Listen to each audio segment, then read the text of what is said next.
Hello and welcome back to my craft room. This week I have been going back into all of the arts and crafts subscription boxes that I opened up last week and had a look at, and I'm trying out all of the activities, a different one each day, and then at the end of each video doing a little summary of what I think about the box. So far I've done the Maker's Flock needle felting box. I've done 2 boxes from Deborah Beads, the bead box and the kit box, and I've done Schooler box, which is an art supply subscription box. Today I'm going to do Craftiosity. So it's quite a heavy one because I've got air drying clay in here.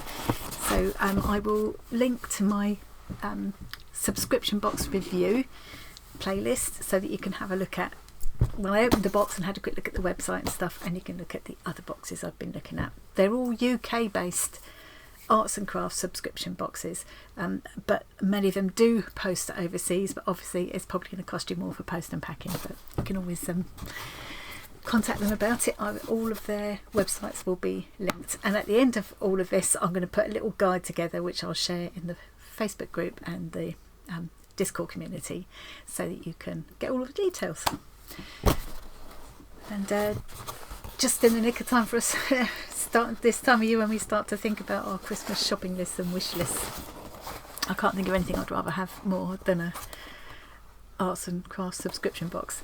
They're all very different, the ones that I've done, so it's quite hard to compare them. I've enjoyed all of them so far, so let's see how we get on with this one. I'll take you to the desk. Nice box that it comes in, always beautifully packaged. One of the things about a subscription box is having that little moment of opening it up, because normally it would be a surprise. In this case I got to choose which of past boxes I would like to try.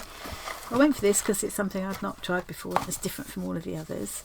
I won't go through in detail what we've got in here this time. That's my template for later. Here's my instructions. There's a video tutorial as well. Rolling pin, I've got acrylic paints, clay tools, a round brush, some pretty packaging which I can reuse, and the main gubbins is this pack of Das clay, air drying clay, squidgy clay, in white I believe. I think they make this in white and terracotta. So let's get the box out of the way. And I've got an idea for adapting this little project a bit to make it something that I would find really useful. So the project is to make this little dish, speckled cloud clay dish, and they've got it there keeping odds and ends on your desk or on your dressing table. What I'm thinking is, rather than have it flat like that, if I can make it raised at one end with a little kind of almost a pouring spout, it would be a really useful thing to for when I'm using beads and sequins and things. So I'm hoping I can adapt it to do that, but other than that I'm going to follow the instructions pretty well, make it easy on myself. It was easy enough opening up a box every day and having a look and getting the video done and everything, but actually doing the craft and then doing the little review at the end is taking longer than I thought. So you'll also need scissors, small pot of water, paper. Okay, got all those things handy by. Protect your work surface, or my glass mat will be fine. Take your time attaching the sides and feet of your dish. Keep your unused clay covered to prevent it from drying out. It's not a toy, not intended for use by children. I do think you could do it under supervision. You could definitely do this kind of thing with children though. So here's my template. Oops, and they're telling me to just cut the template out. There you go. I'm not going to be too precise, I don't think it's going to matter that much. Okay, that's that. Remove roughly 1/3 of the clay from the packet and briefly work it between your hands to soften it.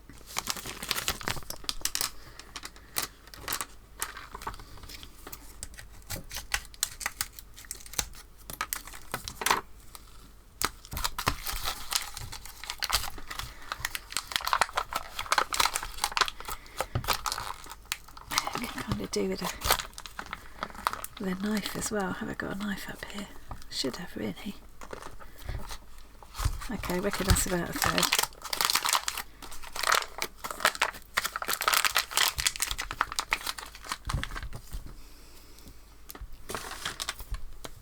roll it out with the wooden rolling pin until it's large enough to fit your paper template. I'm not too worried about that because I am going to adapt it, but we'll see. Maybe easier to work on a piece of paper so you can move your clay dish as needed. Okay, yeah, that's a good idea. And turn it round quite easily.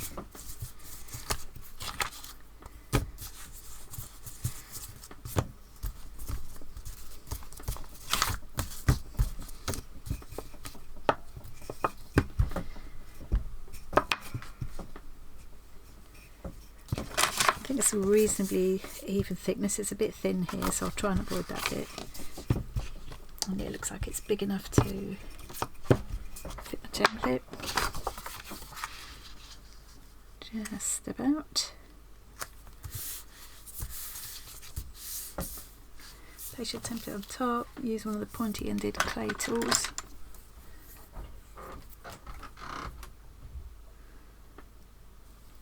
Kind of feel like something sharper would be easier, but okay.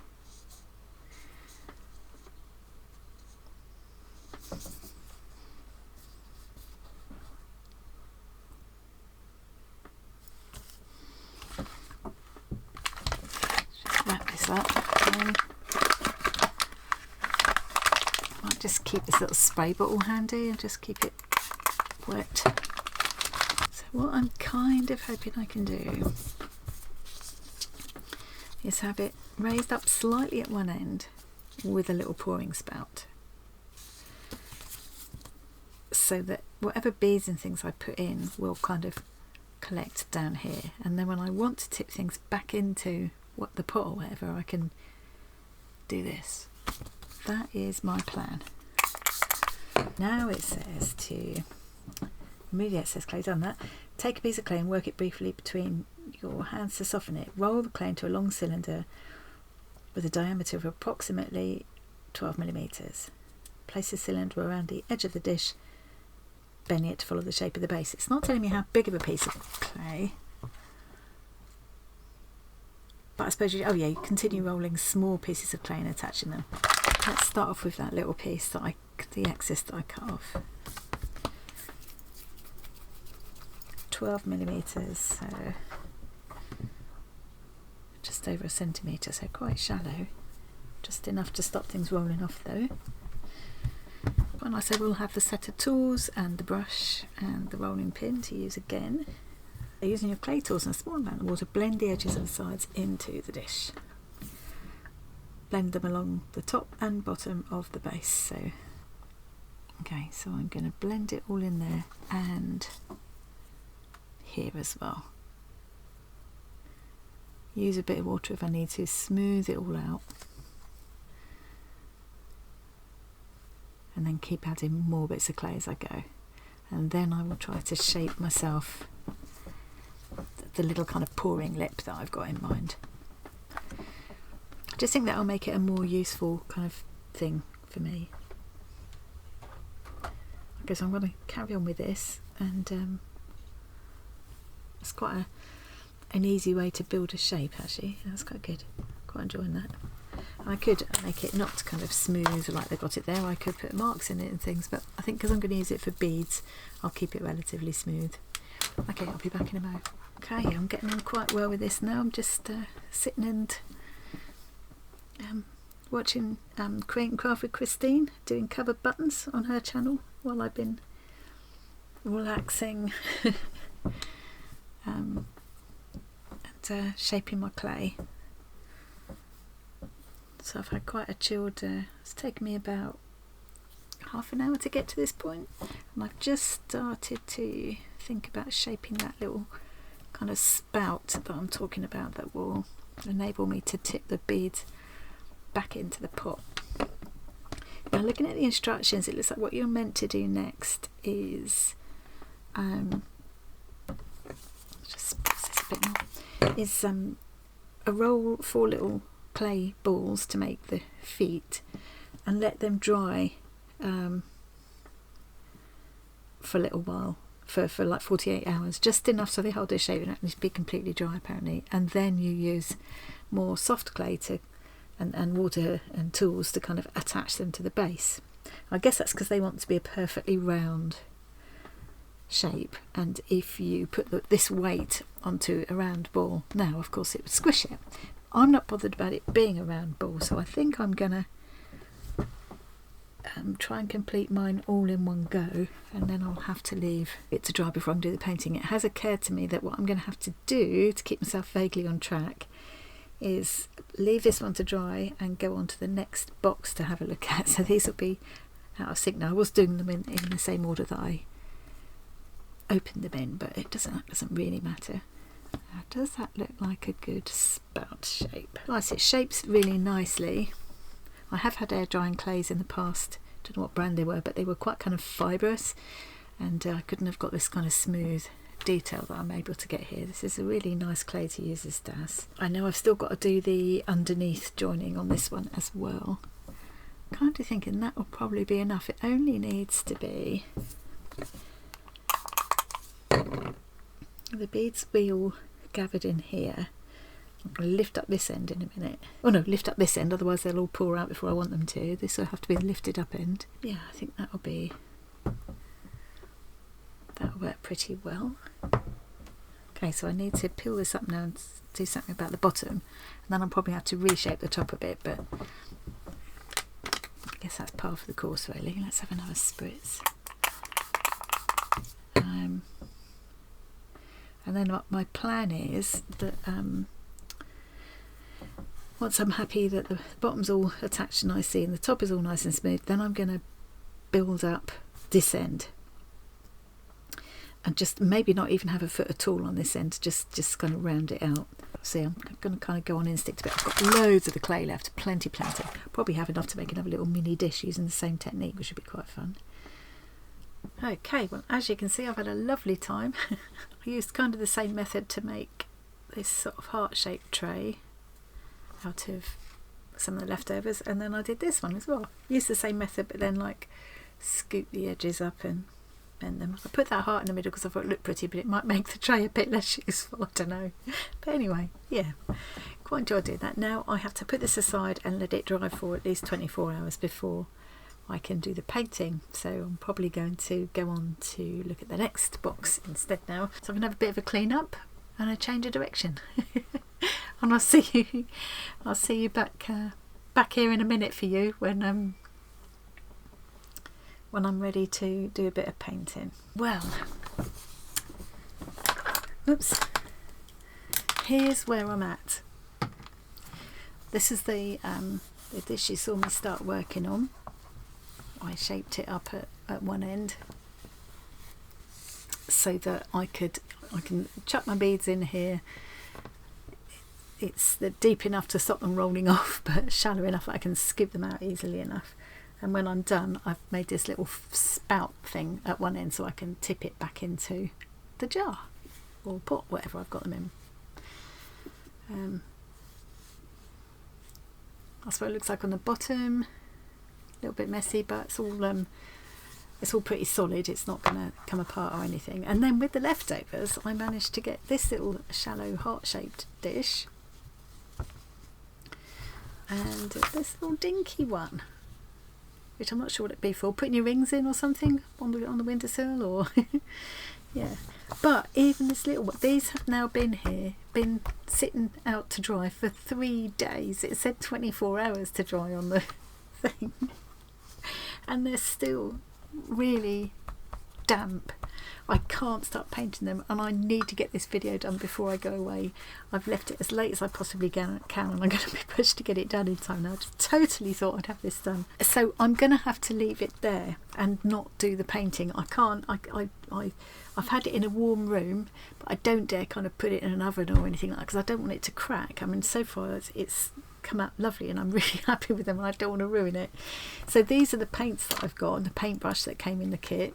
As soon as this is dry, I'm going to be away now for a few days. It'll be dry when I come back, and I'll get them painted then, and I'll post some pictures of how they turned out. But yeah, it's a shame because I really wanted you to see the completed project, but I think that's enough that you know, you can see where I'm going with it. I think I will go with their design and do it in this kind of a, you know, adapt it. At the heart, I might just go half and half.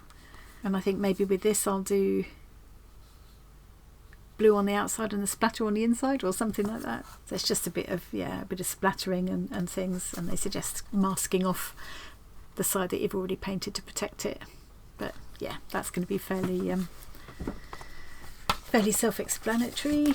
I know that I've used this paint before. This is the Royal and Langnickel. I've used their brushes too, so I know their paint's all right. I know these are going to be good. Yeah, and the brush looks fine as well. So yeah, I don't envisage any problems at all. I'm just a bit disappointed I can't show you the completed project, but you know, I think it's because we've got such damp, cold weather here at the moment. That's what the problem is. And I will, as I say, I'll post photos. I'll post photos when, I suppose this is the project I was actually doing, isn't it? So let's hold this up as my thumbnail. I'm very proud of it. I'm very proud of how it turned out, and I found it very therapeutic doing all that smoothing and shaping, and the technique of how to create that kind of edge on the dish was really easy, and I would definitely use that again. So with all of these boxes, I always like to think that I've learned something that I'll take on with me. So yeah, definitely have. So just remains to have a final summary and some final thoughts about the box, and see how we found it. So I've got, as with all the other boxes, I've made myself some notes so that I don't forget anything. So I'm looking at the same points for each box, all things that are important to me in a subscription box. Craftiosity is a monthly craft subscription box, and they cover all different kinds of crafts. It's $24.95 a month, and that covers postage to the UK. First point is flexibility. Are there different options? Yes, you can buy individual boxes. You can choose any of the past boxes that they've still got available, and they're also bringing in a mini subscription, which I believe will be £18 a month, but that's not quite up and running yet, and they did say they'd keep me posted on that, so I'll let you know. Next one is variety and range. They seem to be a really good, I haven't had a subscription to them myself. I've only ever had one other box. I did last year, but there seems to be a huge variety of different types of crafts. You can have a look on the website and see all of the past boxes. Of course, I will link to the website in the description box, and I'll link to the playlist as well, so that you can see when I opened the box and had a look at the website, and you can look at all the other boxes I've opened as well. Outside the box, so for that I mean things that aren't physical items that are inside the box. They've got a blog where they put lots of tips and interesting little articles and things, ideas and inspiration. They've got a Facebook page and Instagram, and you can join their community. You can get a newsletter, so you get all their updates and things. Yeah, I've not actually been a subscriber, so I can't personally speak to how, what the community is like, but it all looks really fun and inviting. Next one is packaging presentation. Well, if you saw me open the box, it's a beautiful box. It does feel like a real gift when you open it. It's beautifully presented with all that lovely colourful shredded paper inside and everything. It is really fun to open. In terms of, is it eco-friendly, because that is really important to me. There's no plastic or anything here, except obviously the plastic bottles that the paint comes in. But they are recyclable, and obviously the wrapper that the clay was in, but that's unavoidable. So I think in terms of, there's no kind of added unnecessary plastic. That's really important to me. Everything else is reusable or recyclable, and those boxes are so pretty. I'd actually use them to store things in my craft room actually. Was it practical? Did everything arrive in good condition? Yes, and no damage or anything. And everything is nicely protected inside. Next point is completeness. Was everything I needed in there? Yes, I just needed a couple extra. What did I use? I mean, obviously you needed like a pot of water. I used a spray bottle, but that wasn't essential.